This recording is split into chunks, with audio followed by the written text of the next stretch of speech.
할렐루야. 이 새벽 기도 시간과 사동으로 인사를 드리면서 마태복음 강해 설교 26장 41절 말씀부터 드리겠습니다. 시험에 들지 않게 깨어 있어 기도하라. 마음에는 오히려되 육신이 약하도다 하시고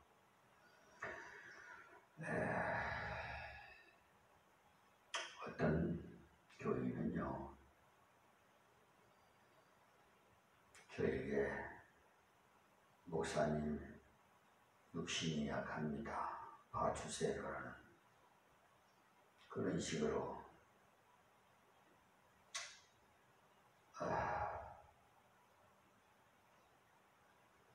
물어보고 기도하는데 합리화시키는데 이 말씀을 많이 사용하는데 이때 예수님께서 하신 말씀의 속뜻은 육신이 약하니까 더욱 기도해라. 더욱 주님을 의지하고 깨어 기도해라. 그래야 나를 따를 수가 있지 않겠느냐. 그런 뜻에서 그 말씀을 강조하기 위해 하신 것이지 육신이 약하니까 어쩌겠나 뭐 그렇게 피곤하거나 자지어지겠나 뭐 그런 뜻의 말씀 아닙니다. 그러니 약한 것은 결코 합리화시키지 마십시오. 하나님께서 우리의 약함을 모르고 부르신 줄 아십니까? 그렇지 않아요. 약하나 주님을 의지할 수 있고 약하나 기도할 수 있다는 겁니다. 잠이 오면 일어나서 걸어서라도 깨어가면서 기도해야 되고 또 어디 어느 장소에든 걸어가면서도 얼마든지 기도할 수 있고 가정 부인들은 설거지를 하면서도 집안일을 하면서도 기도할 수 있어요. 그러니까 모든 것을 합리화시키려고 하나님 앞에 그러지 마세요. 그런 마음이 들거든 즉시 하나님 앞에 회개하시고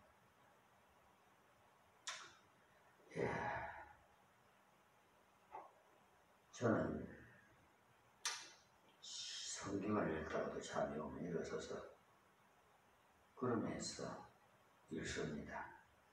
목사라고 해서 성경을 읽기만 하면 그 같은 재미가 계속 나오는 줄 아십니까? 물론 그렇게도 간혹 있지만 그렇지 못할 경우가 더 많아요. 때문에 욕심을 쳐서 국절시켜야 감당할 수가 있습니다. 설교 듣는 분들도 그럴 것입니다. 들을 때마다 재미있지는 않을 것입니다. 좀 은혜가 좀 안 될 때도 있고 저 같은 곡괭이 같은 설교 더 그럴 거예요. 어느 한 곳을 뽑아서 하는 것이 아니라 계속 해나가니까 어떤 날은 일만 쭉 나오는 장을 본문으로 사용해야 하니까 그럴 때도 저도 힘이 들어서 뛰어넘고 싶어요. 저 생각에도 인간인지라 여러분과 똑같은 성경을 가졌잖아요. 그래도 하나님께서 기록하게 하셨으니까 필요해서 주신 말씀 아닙니까? 그러다 보니 전하다 보면 어려운 부분도 잘 풀리는 경우도 있어요. 또 어떤 날은 이 말씀은 대단히 중요한 말씀이니까 잘 전해보리라고 해서 잘득 준비하고 전했는데 전혀 마음먹은 대로 되지 않는 경우도 있어요. 그리고 또 설교할 때 원고를 준비해가지고 설교를 하려고 해도요 갑자기 원고를 덮어버리고 즉시 그냥 하나님께서 입을 벌려 설교하게 하세요. 그러니까 그 상황에 따라서 이 말씀이 들을 자가 있기 때문에 그래요. 한 목사님 제목은 저렇게 해놓고 어떻게 설교는 저렇게 하는가, 여러분이 우아하게 생각하시는 분도 있고, 또 어떤 성경 연구원 하시는 분이나 목사님들도 시청해 보면 저 목사님 어떻게 제목을 저렇게 붙여놓고 다른 말씀을 하지? 그런 경우도 있을 거예요. 근데 이상해요. 저도 몰라요. 여러분, 인간적인 그런 상식으로, 그런 방법으로 설교하면 여러분들에게서는 듣기가 좋을지 모르겠지만 사실 효력이 없습니다. 왜냐하면요, 꼭 그 자리에 들을 자가 있기 때문에 그래요. 전에도 그랬었고 현재도 그렇고, 밤새도록 쳐야 할 때도요, 묘하게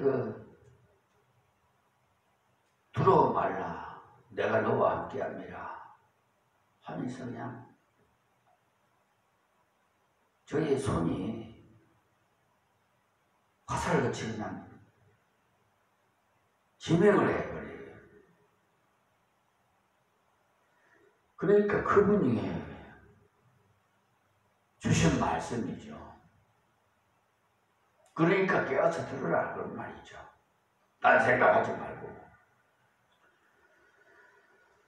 설교하다가 은혜 받는 비중이, 여러분 입술로는 아멘 아멘 하지만 사실 예배당 문을 나서면 그냥 다 망각해버리는 경우가 있어요. 남는 것이 없다 이 말입니다. 생명의 말씀이. 그러니까 성령의 역사로 설교를 하고 지명을 하면요, 그것이 완전히 그냥 말씀이 화살이 돼서 골수를 쪼개고 완전히 거듭나게 만드는 거예요. 깨어나게 하는 거예요. 여러분 그런 말씀 참고하시고요. 다 필요해서 주신 말씀이니까 기도하면서, 그러니까 예배 드리기 전에 미리 와서 기도를 많이 해야 돼요. 담임 목사님들을 위해서 많이 기도하세요. 그리고 오늘 저에게 은혜를 부어달라고 기도를 하세요.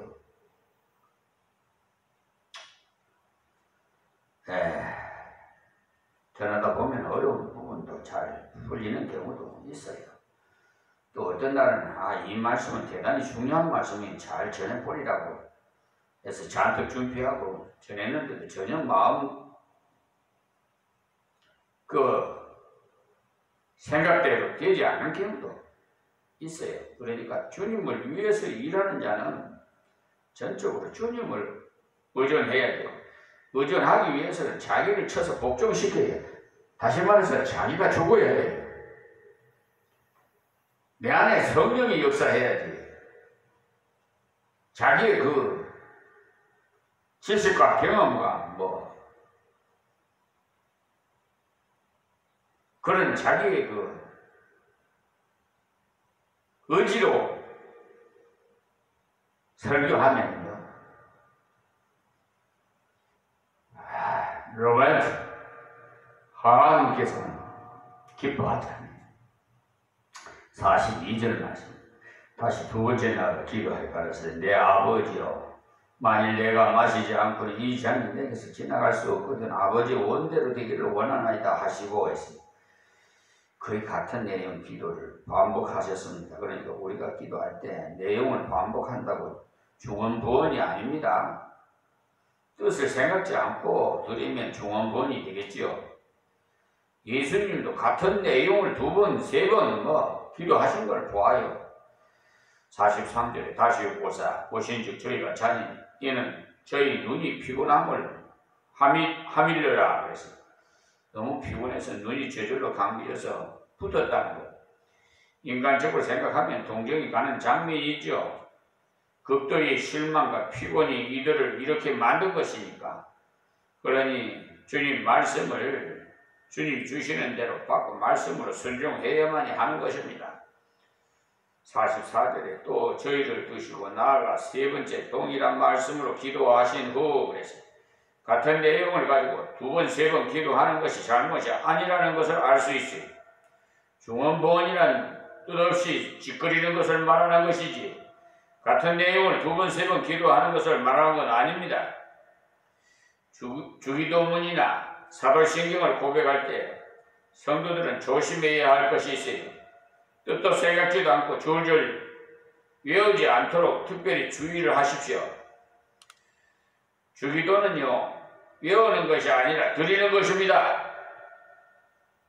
사도신경도 외우는 것이 아니라 나는 이렇게 믿나이다라고 고백하는 것입니다.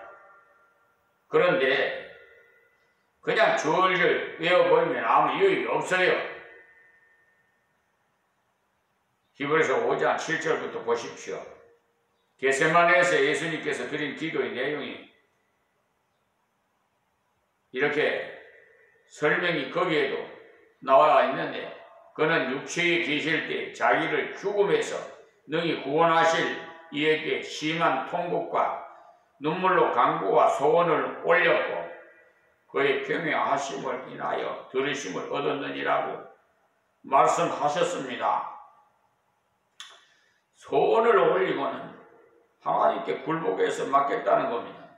그가 아들이시라도 받으신 고난으로 순종함을 배워서 그렇게 기도하고 나니까 순종할 능력이 생기더라는 것입니다. 온전하게 되어서 자기를 순종하는 모든 자에게 영원한 구원의 근원이 되시고라고 하셨어요. 예수님께서 십자가를 지는 것만이 문제가 아닙니다. 십자가를 지되 하나님이 원하시는 대로 져야 되겠죠. 그래서 주님은 십자가에 못 박힌 그들을 책망하지도 않고 오히려 그들을 위해 기도해 주었죠. 욕하면서 침 뱉는 저들을 위해서도 기도해 줬어요. 저도 임마누엘 교회 25년 전에 그 성축하면서 어느 이 지역의 젊은이가 2사람이 30, 40대가 2사람이 우통을 벗고 면상 앞에까지 그냥 머리를 들이대면서 당신이 이 교회 목사야? 우리 동네 왔으면 가만히 엎드려 있어? 잘못하면 다리 몽둥이를 풀어버릴 거야? 이렇게 협박을 하더라고요. 그런 그 불량배한테 제가 뭐라고 말할 수가 있겠어요? 마음속으로 주여 저들이 몰라서 죄를 범합니다. 용서해 주시고 구원해 주시옵소서라고 예수님께 기도했더니 저들이 슬슬슬슬슬 막 도망가다시피 가버리더라고요. 그런데 제가 그때 상황에 얼굴을 제대로 못 봤기 때문에 누군지 모르겠지만 그 후부터는 전혀 그런 일이 없었습니다. 그러니까 나를 괴롭히는 자가 있더라도 그들을 위해서 기도해 주세요. 우리가 하나님 뜻대로 순종하기 위해서 하나님께 굴복하는 기도가 있어야 됩니다. 제자들이 육신의 그 피곤함으로 자는 것을 보시고 약함으로 더욱 기도에 힘쓸 것을 일러주시고 다시 기도하심으로 그는 아들이시라도 육신을 입을 때 기도를 거듭거듭 하심으로써 순종의 길로 가셔서 구원의 근원이 되셨습니다. 히브리서 5장 7절에서 9절의 말씀을 묵상해 보십시오. 예수님께서 이때 3번이나 간절히 같은 기도를 하셨는데 어떤 사람은 한 번 기도해 놓고 안 주신다고 불평하는 것을 볼 수 있는데 참으로 안타까워요. 준비가 안 됐을 경우에 금방 주시지 않는데 여러분 어린이한테 칼 달라고 그러면 칼을 주겠습니까? 또 준비 그릇받을 준비도 안 내놓고 준비도 안 해놓고 무조건 달라고 하면 되겠어요? 몇 번이나 기도했는데도 이루어지지 않았다면 자기를 좀 돌아보고 욕심으로 기도했는지 살피면 점점 정결한 심령으로 변화되고 기도의 응답을 받을 수 있는 그릇이 준비된 때가 있습니다. 자, 45절 말씀이에요. 이에 제자들에게 오사 이르시되 이제는 자고 쉬라. 보라, 때가 가까웠으니 인자가 죄인의 손에 팔려오느니라. 이제 마음대로 자고 쉬라는 말은 자고 쉬고 싶어도 그럴 수 없게 되었다는 겁니다. 기도에서 준비된 사람은 어느 때 어떤 장소에서라도 하나님의 뜻을 순종해서 걸어갈 수 있지만 준비되지 못한 사람은 기도해야 될 때 기도하지 않다가 낭패를 당하는 사실이 있어요. 예수님은 기도하시고 이제 아버지의 뜻을 순종하기 위해서 걸어가시면서 제자들에게는 자고 쉬라고 하신 것은 이제는 때가 가까웠다는 사실을 일깨워 주신 것입니다. 자, 46절 말씀입니다. 일어나라 함께 가자. 보라, 나를 파는 자가 가까이 왔느니라. 그러니까 준비된 자가 준비되지 못한 자나 하나님의 섭리의 장소에서 벗어날 수가 없습니다. 그러므로 준비됨으로 하나님의 은혜 가운데 이길 수 있기를 배워야 되겠죠. 기도 준비되신 예수님이나 기도 안 한 제자들이나 십자가의 문제를 만났어요. 제자들은 마음대로 쉬고 싶어도 쉴 수 없는 때가 온 거죠. 하나님께서 이제는 쉬면서 자도록 하시지 않는다는 사실이 일어나라 함께 가자 하신 것을 보시면 앞에서 이제는 결코 쉬라고 하신 것이 문자대로 자고 쉬고 있으라는 말씀이 아니었다는 것을 알 수가 있어요. 다음 47절에서 56절의 말씀의 중요한 말씀은 핵심은 가룟 유다의 배반과 그리스도에 잡혀가시는 내용인데 말씀을 봅시다. 47절에요. 말씀하실 때 12 중에 하나인 유다가 왔는데 대제사장들과 백성의 장로들에게서 파송된 큰 무리가 금과 뭉치를 가지고 그와 함께 하였더라. 그러니까 예수님을 잡고자 해서 찾아온 자들이 태도를 한번 살펴봅시다. 배반자와 교권주의자들이 파송을 받은 무리와 그들의 무기들이 눈에 띄게 야단스러워 보여요. 자, 48절에 예수를 파는 자가 그들에게 군호를 짜, 군호를 짜, 가로되 내가 입맞추는 자가 그인이 그를 잡으라 하였느니라. 그러니까 왜냐하면 예수님이 나이 차이가 많지 않았기 때문에 베드로는 예수님보다 나이가 많다고 보는 분들이 대부분인데 그래서 누가 누군지 구별하기 위해서 군호를 짠 것입니다. 군인들이야 예수님을 못 본 사람도 있을 테니까 가룟 유다가 내가 가서 입맞추는 그러니까 내가 가서 입맞추는 그 사람이 예수니까 잡아가시오라고 약속한 서로 그렇게 했다는 겁니다. 정말 비겁한 배반자의 모습. 여러분 배반 당해봤습니까? 저는 그런 일이 많았어요. 특별히 저와 동갑이고 저 선지동산에서 신학교에서 같이 공부했던 그 친구가 저를 목회를 못하도록 그 마귀 사탄에게 미혹당 귀신에게 홀린 여인, 그 여인의 말을 듣고 노예 가서 목회를 못하도록 그렇게 아주 그냥 나쁜 짓을 했어요. 그러니까 참으로 제 마음이 아팠어요. 그로 인해서 배신을 당하니까 말로 어떻게 표현을 못하겠더라고. 그래도 원수를 사랑해라. 그래서 그래도 세상 영화도 나오고 노래도 있지만 미워도 다시 한 번이라는 말이 있잖아요. 그래서 저 태안에